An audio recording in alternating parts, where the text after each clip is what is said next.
Well, good evening and welcome to a special edition of 12 News. We're getting you ready for the debate tonight between Ruben Gallego and Kari Lake. We'll be airing that debate on 12 News and the 12 Plus at 6 o'clock. Joining us now, though, is political insider Bram Resnick.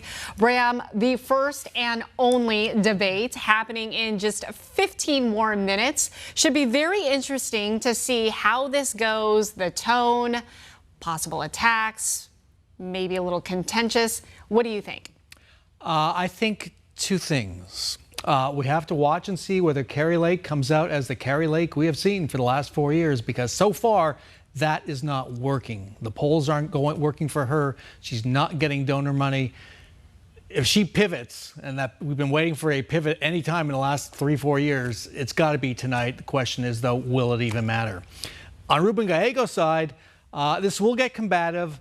Look for him to do what we've come to call the cinema move, which is do not engage your opponent, because Kari Lake will likely try all she can to engage him, to bully him. Do not engage your opponent. Pretend your opponent isn't even there. Just keep looking straight ahead at the camera and answer the question the way you want to answer it. Let me ask you, polls have consistently shown Ruben Gallego 8 to 10 points ahead of Kari Lake. What is Lake, if anything, what can she do at this point to potentially swing independent voters? That's a real challenge. And it's not just swing independent voters, but if you're down that far in the polls, you're losing Republican voters as well. It is a real challenge for Kari Lake. She can, again, change her demeanor, her conduct. But the most important number in those polls is she is far behind Donald Trump in Arizona polling. She is behind him by 5, 8, 10 points on whatever measure you look at. Voters have made a decision. They sized Kari Lake up in 2022. She fell short of beating Katie Hobbs, who many agreed was a Democrat who could be beaten. Kari Lake couldn't do that. Now she's having a tougher time with Ruben Gallego, newer candidate. By the way, this is his first debate. 10 years in Congress, has never really had a serious debate like this one. But voters have sized Kari Lake up. And the thing I've been coming around to lately, is voters will vote for somebody they like. For whatever reason, you like that person. Maybe because they wrote a best-selling book. Because Trump gave her the golden endorsement before. And lately, it seems like he's pulled away a little bit. He gave her a total dud of a nickname, Kari Border Lake. I mean, what kind of nickname is that? I'll add one thing. I think the key moment here, let's go back several months. Do you remember when Kari Lake put out that taped conversation with the now former head of the Arizona Republican Party? Yes. We've known for several years, this is what Kari Lake does. She wears a wire. She wires everything she says. And I think when Donald Trump saw that, it was over. You can't trust somebody who you believe might be wearing a wire and taping your conversation. We just got word, speaking of Kari Lake, that we've got some sound with her. Let's listen in. My opponent has voted with Joe Biden and Kamala Harris 100% of the time. Not 95% of the time like AOC, 100% of the time. He's further to the left than the squad. He's further to the left than Bernie Sanders. He's further to the left than Nancy Pelosi.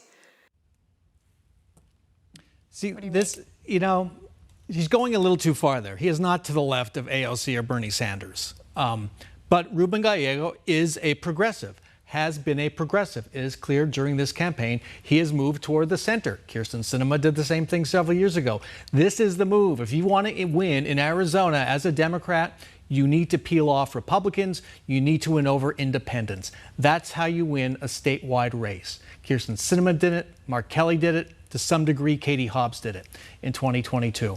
So he's moving to the center, a natural political move. But that is something she can push tonight. Look, the guy is a centrist, really, and underneath, scratch him. He's a progressive. That's what you're getting. She hasn't been able to effectively make that case. She has to ask herself why that hasn't happened. Other areas you can go to. The border. Ruben Gallego, a few years ago, like many Democrats, had a very different position on the border than he has now. Now all Democrats are saying border security first. That is a significant change. That's something she can go after. But how well can she prosecute the case? And that's what we're going to see tonight again. This might be a theme. Is she the Kari Lake we've always seen, who bullies opponents, bullies moderators, and moderators are a big part of the story tonight as well, or finds a more graceful, sophisticated way? All right, we have some sound from Ruben Gallego talking about the border. This was at an event that he had last night. Look, I think we have to be realistic and have more border security. We need more border patrol, more technology to check the vehicles coming over, more asylum judges. These are the things that were part of the border deal that Kari Lake rejected. So we need to bring that back. Right now, things are looking okay. We have the lowest amount of illegal immigrants coming through across the border right now, but we can do better, and we need to bring the money, the funds, and the focus to do that. And that's by bringing back the bipartisan border security bill that Kari Lake automatically killed because she wants a border problem, not a border solution. And just some context. On Sunday, probably many of you saw the 60 Minutes interview with Vice President Kamala Harris, and she did not come off as strong when it comes to immigration. And I'm sure that to a certain extent, Ruben Gallego is trying to distance himself to say, look, I can be the Democrat who will be tough on immigration and tough on the border. That's where you see most Democrats now, even Kamala Harris. I think I view that interview differently, but I see why you're saying that. This is a challenge. They have to go with border security. They have abandoned path to citizenship. They have abandoned the Dreamers, who are centerpieces in any piece of legislation. So, again, Kari Lake does have some things she can attack with. We'll see how she uses it. All right, let's take a pause real quick on this analysis. We want to continue our live team coverage and go out to 12 News journalist Bianca Bono, who's out live. Bianca?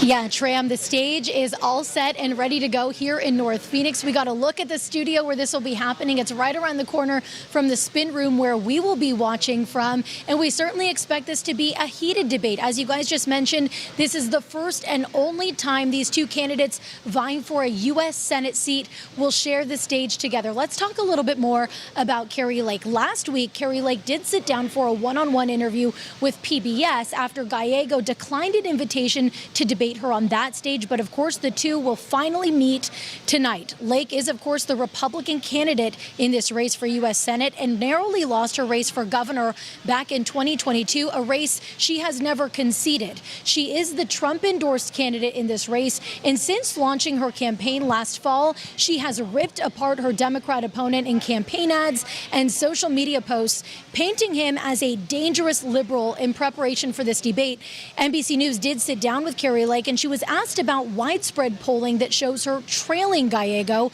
some by double digits. She said she doesn't trust those polls and instead is focusing on her team's internal polling, which shows her doing more favorably. Take a listen. Should voters trust your internal polling and not public polling? I mean, Yeah, I think internal polling is actually the good stuff. It's the stuff where you don't want any bias at all. You want the real scoop, and that's what I trust. But I trust more the people that I'm talking to. I talk to more Arizonans than anybody in the whole country. I know the people of the state. I've known them for 30 years, and I talk to them every day. And I'm talking to hundreds of people a day, sometimes more than 1,000 people a day. And I know what they're thinking and what is going on in this state. It is clear that Kari Lake has some ground to make up, and tonight would be the night to try to do just that. In that interview, she was also asked about her stance on abortion, her ability to work across the aisle, and Republican support that her opponent has been getting. And for more to talk about her Democrat opponent, joining me now is my colleague Sean Rice. Sean, we actually just got some news about Ruben Gallego. Yeah, we were just informed a moment ago that Ruben Gallego will deliver his opening statements first. He will be given 2 minutes, followed by 2 minutes for Kari Lake. They will then be asked a series of questions on a variety of topics that I'm sure you all want to hear about. Now, Ruben Gallego has really been touting his experience as a current member of Congress. He's given us 2 examples of that. He said that he has worked to deploy more funding to the Border Patrol agents, to get more Border Patrol agents at our southern border in hopes of securing it. He also gave us another example. He says that he has worked to secure grant funding for our local police officers here in Arizona. So he's really touting his experience here in this race. Now, in that same interview with NBC News, he said he has not straying away from his progressive agenda or his base. He said he's not turning towards the center as a way to appeal to more independent and even Republican voters who are not sold on Kari Lake. An example he gave is working across the aisle with Republican Congresswoman Martha McSally on a bill that helps veterans become Border Patrol agents. He says it's a way to help secure our southern border and also decrease the amount of illegal crossings. He wants voters to know that he is listening to them and vows to introduce bills that fight for the best interest of people who are living here. I've been part of the solution. I've worked to get more Border Patrol, more border agents, border walls where necessary, and I've done it in a bipartisan manner. Now, are we going to always vote 100% with what other people introduce? Maybe not necessarily, especially if I don't think it's good for Arizona. But my focus is always delivering for Arizona, and I've done it in a bipartisan manner, and we'll continue to do it. And an example he gave of a bill he will introduce if elected is a child tax credit for working families. He says a $200 tax credit would have helped his own family, as he has a mom who is raising 4 children on her own. Now, Gallego has also been critical of Lake on a number of issues. He has called Lake a, quote, liar. As Bianca mentioned, she has refused to concede her defeat, a close defeat to Katie Hobbs back in 2022. He's been very critical of that. He has also been critical of Lake's views on abortion rights. He has called her, quote, too extreme for Arizona on several occasions. And guys, I'll leave you with this. If the rhetoric is anything like we've seen with these two candidates on the campaign trail in recent months, we are certainly expecting this debate to be contentious at times. We are just minutes away from the first and only debate between Ruben Gallego and Kari Lake. And you can, of course, watch it right here live on 12news.com and the 12 Plus app. Back to you guys. All right, Sean, thanks. A part of our job is not only reporting on the events, but also, especially now in the age we live in, there is so much misinformation out there. Part of our job is to fact check and to expose misinformation when we see it. Tonight, William Pitts is working on that. That will be his assignment during this debate. Will, what do you expect? Yeah, we've actually got a team of people upstairs watching this debate because we want to get those facts out as soon as we can. And as soon as the debate's over, we're going to try and get a lot of them out there. But you heard from some of those sound bites, the things that we're going to be fact checking. Is Ruben Gallego voting 100% of the time with the Biden administration? Also, are border crossings down to their record numbers from past years? We're going to verify all of that stuff. Look up what actually happened and fact check it. We have a couple of categories. We have true, we have false, we have needs context, and we have, well, we don't really know. But you guys know how these debates can go. They have their little points that they want to get in.